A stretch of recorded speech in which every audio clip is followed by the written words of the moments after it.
Hi, I'm Steve Dineen. I'm the CEO and Chief Storyteller at Fuse. I've been around the e-learning, online learning industry, I guess, since its birth around the end of the 90s. I founded one of the first UK European e-learning companies, a company called Fuel. Grew that to be a couple of hundred people. Created hundreds and hundreds of e-learning SCORM-based courses, distributed through LMSs, and I'd like to apologise and say sorry.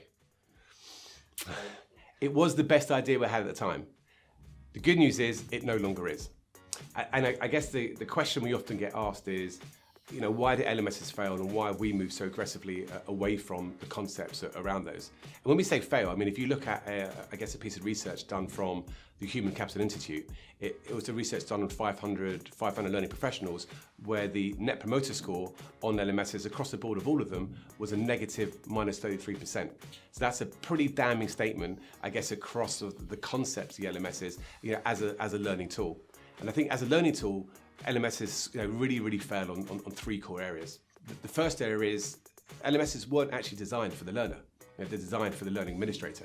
They're designed for the people who want to track and report on what learning is going on. It's a little bit like saying, Facebook or YouTube were first designed as an analytics tool first, and then they try to figure out how do you create user engagement and social networking. It's kind of a crazy place to start, and that's kind of what happened in LMSs. They were created as decent reporting tracking systems, but their secondary audience by a long shot is the user. Therefore, the whole journey to get to content and create a great learning experience is an afterthought.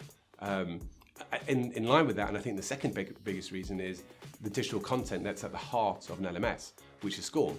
So SCORM was a standard that was created by the US DoD, the American Department of Defense, in 1999. So 4 or 5 years before YouTube and Facebook were created.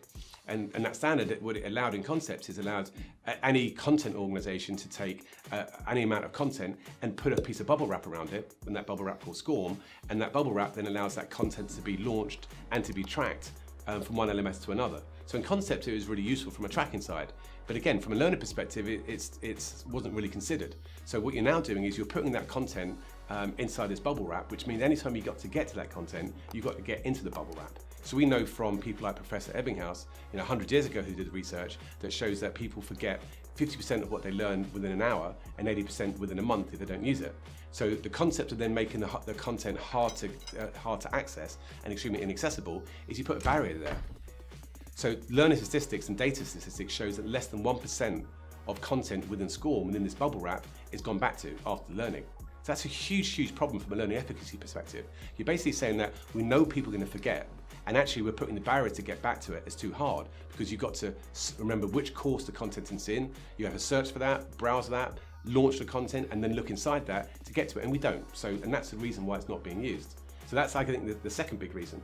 The third big reason is, again, it's around the whole content strategy. So LMSs are not content management systems. All the content creation and the content management sits outside the LMS. So take an example of one bank, it has 80+ versions of its anti-money laundering course. Every time it has a regulation change and it wants to get updated, the people who create the content have got to now update 80 versions or 84 versions of that piece of content, which is kind of crazy. If you think about a modern world of content management systems, using something like YouTube as an example, you can dump all your content inside it, create as many different playlists as you want, and then if you change one piece of content inside it, it automatically changes every playlist. So that's at the heart of what learning systems should be. And if you look at, I guess, any popular consumer learning technology, like Udemy or Coursera or Udacity, any of these guys, none of them use LMSs and SCORM as the baseline for success. There has never been a successful consumer learning technology with those type of technology at its heart. So it's interesting, I think once you move away from the fact that you have to have an LMS and you have to have SCORM, it's like having freedom. It's like, I guess, it's like 1492 and the Mayflower landing on the States and actually all that opportunity of a new world opening up to you. It's exactly the same. You look at all the technologies, concepts that are available to us, all the amazing little startup companies with really cool bits of technology.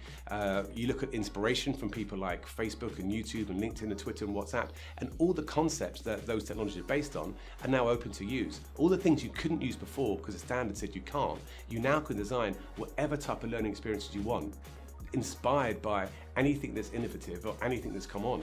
I mean, it's like, I guess, in the old world that we were trying to create learning solutions in SCORM and LMS was being locked in a time capsule while the rest of the industry was kind of innovating and going forward and we were just stuck.